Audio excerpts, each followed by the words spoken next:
Assalamualaikum warahmatullahi wabarakatuh. Perkenalkan, nama saya Dwi Adino. Saya mahasiswa Universitas Tanjung Pura Pontianak dari program studi Ilmu Pemerintahan, Fakultas Ilmu Sosial dan Ilmu Politik. Pada video ini, saya akan membahas hasil pengamatan laporan mengenai penerapan prinsip good governance di Kelurahan Tengah, Kecamatan Pontianak Kota. Penjelasan ini diambil dari observasi langsung, wawancara dengan lurah, staf kelurahan, ketua RT, hingga warga dan dirangkum menjadi gambaran tata kelola pemerintah di tingkat kelurahan. Yang pertama, saya akan menjelaskan apa itu good governance. Good governance adalah konsep tata kelola pemerintahan yang menekankan transparansi, akuntabilitas, efektivitas, efisiensi, partisipasi, penegakan hukum, responsivitas, kesetaraan, dan visi strategis. Konsep ini lahir sebagai respon terhadap persoalan pemerintahan seperti pelayanan yang lambat, kurang transparan, minim partisipasi, hingga lemahnya pengawasan. Di era modern, masyarakat menuntut layanan yang cepat, mudah terbuka, dan dapat dipertanggungjawabkan. Itulah sebabnya prinsip good governance menjadi sangat penting, terutama pada tingkat pemerintahan terdekat, yaitu kelurahan. Yang kedua yaitu profil singkat Kelurahan Tengah. Kelurahan Tengah berada di Kecamatan Pontianak Kota dengan luas sekitar 94 hektar dan jumlah penduduk 7.366 jiwa. Kepadatan penduduk mencapai lebih dari 7.700 jiwa per kilometer persegi, menjadikannya wilayah urban dengan aktivitas masyarakat yang sangat padat. Penduduknya didominasi usia produktif, sehingga menjadi potensi besar bagi kegiatan sosial, ekonomi, dan pembangunan. Pemerintah kelurahan dipimpin oleh Ibu Lurah Ernawati Esos dan dibantu sekretaris kelurahan yaitu Ibu Elsha Agustiningsi Esos, serta staf yang menangani pemerintahan dan pemberdayaan masyarakat.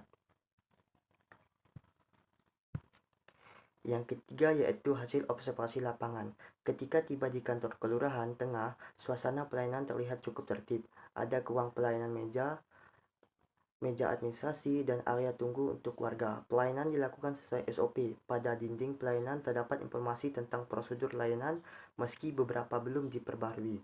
Hal ini menunjukkan transparansi sudah berjalan tetapi implementasinya masih bisa ditingkatkan. Saat wawancara, lurah menjelaskan bahwa kelurahan terus berupaya memberikan pelayanan terbaik meski menghadapi keterbatasan jumlah serta rendahnya literasi administrasi sebagian warga. Staf kelurahan juga menjelaskan bahwa koordinasi internal menjadi kunci agar pelayanan tetap lancar. Di tingkat RT, ketua RT menyampaikan bahwa kelurahan cukup responsif, misalnya menangani laporan lampu jalan atau saluran air. Warga juga menilai pelayanan saat ini lebih jelas, meski informasi belum merata terutama bagi warga lansia atau yang tidak menggunakan media sosial. Penjelasan selanjutnya yaitu tentang analisis penerapan good governance di Kelurahan Tengah berdasarkan 9 prinsip good governance. Yang pertama yaitu partisipasi. Di Kelurahan Tengah, partisipasi masyarakat menjadi salah satu aspek yang cukup kuat. Lurah dan perangkat kelurahan selalu membuka ruang bagi warga untuk terlibat dalam perencanaan pembangunan, terutama melalui kegiatan musrenbengkel, rembuk warga, dan forum RT atau RW. Dari hasil wawancara, lurah mengatakan bahwa partisipasi warga sangat penting agar program pembangunan tidak hanya berasal dari pemerintah, tetapi juga mencerminkan kebutuhan masyarakat. Ketua RT juga menegaskan bahwa kelurahan selalu memberikan informasi awal sebelum program dijalankan, sehingga warga bisa bermusyawarah terlebih dahulu. Yang kedua yaitu rule of law. Dalam wawancara, lurah dan sekretaris kelurahan menekankan bahwa setiap pelayanan wajib mengikuti SOP dan aturan yang diterapkan pemerintah kota. Warga hanya dapat dilayani jika dokumen mereka lengkap dan sesuai ketentuan. Prinsip rule of law terlihat dari konsisten kelurahan menerapkan aturan tanpa membedakan latar belakang warga, mau dari segi ekonomi maupun dari segi siapa jabatan. Tetap disamaratakan dalam proses pelayanan publik di kelurahan. Yang ketiga yaitu transparansi. Transparansi di Kelurahan Tengah terlihat dari adanya poster layanan, aluran prosedur, hingga nomor pengaduan yang tercantum pada dinding ruang pelayanan. Warga menilai petugas cukup terbuka dalam menjelaskan kekurangan dokumen atau kesalahan prosedur. Namun, beberapa informasi masih belum diperbarui dan tidak seluruh warga memiliki akses informasi yang sama, terutama warga yang tidak menggunakan media sosial atau lansia yang kesulitan membaca informasi tertulis.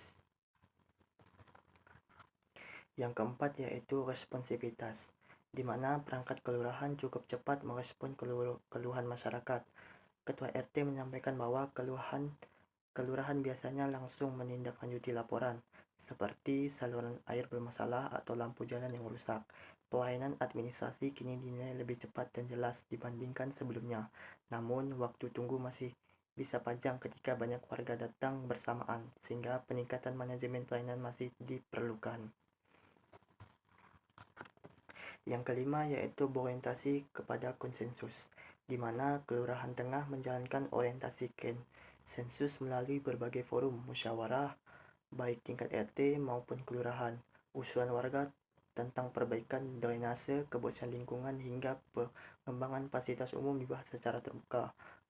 Kelurahan mengupayakan keputusan yang memperhatikan kepentingan bersama, bukan dari pemerintahan di kelurahan, tapi mengedepankan kepintahan yang ada di masyarakat setempat.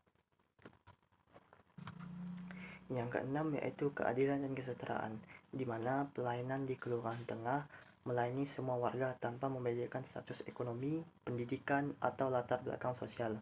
Selama dokumennya lengkap, semua warga mendapatkan pelayanan yang sama. Warga juga merasakan sikap petugas yang ramah dan komunikatif. Namun, kesetaraan dalam mengakses informasi belum merata. Beberapa warga masih kesulitan memahami prosedur atau tidak mendapatkan informasi terbuka karena keterbatasan teknologi.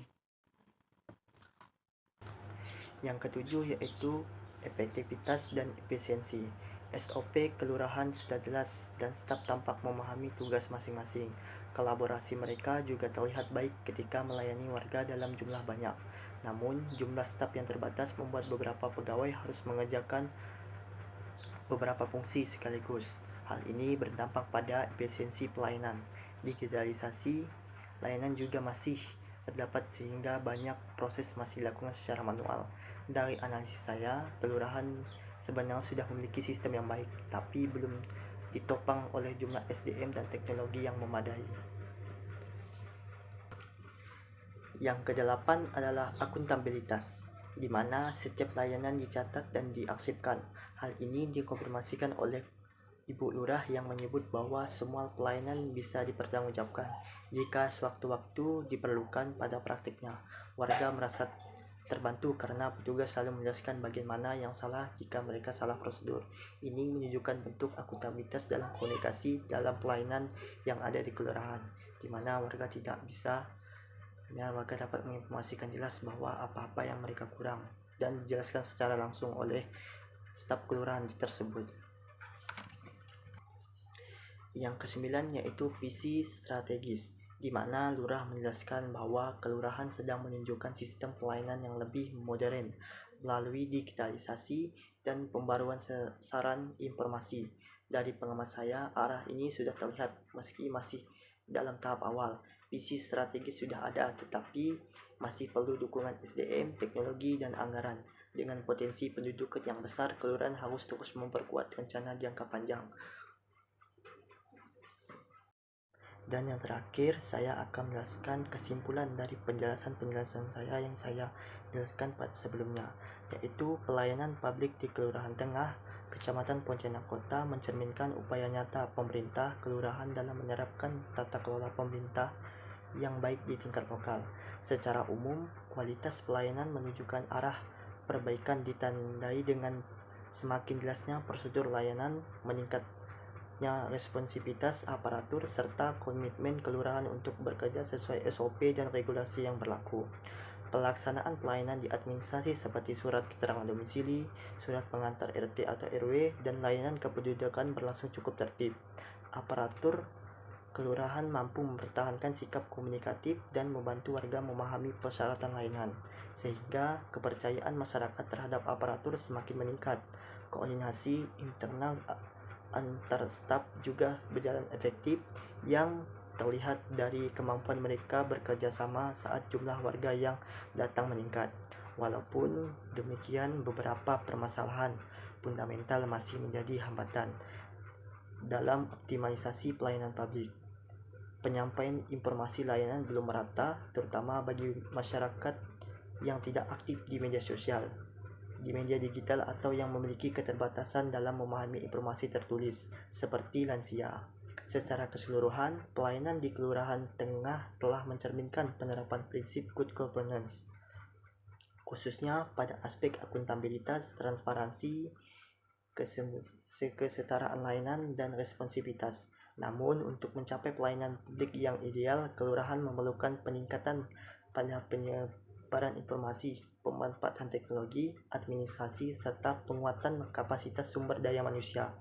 Dengan perbaikan yang terarah, Kelurahan Tengah berpotensi menjadi contoh praktik pelayanan publik yang modern, inklusif, dan berorientasi pada kebutuhan masyarakat.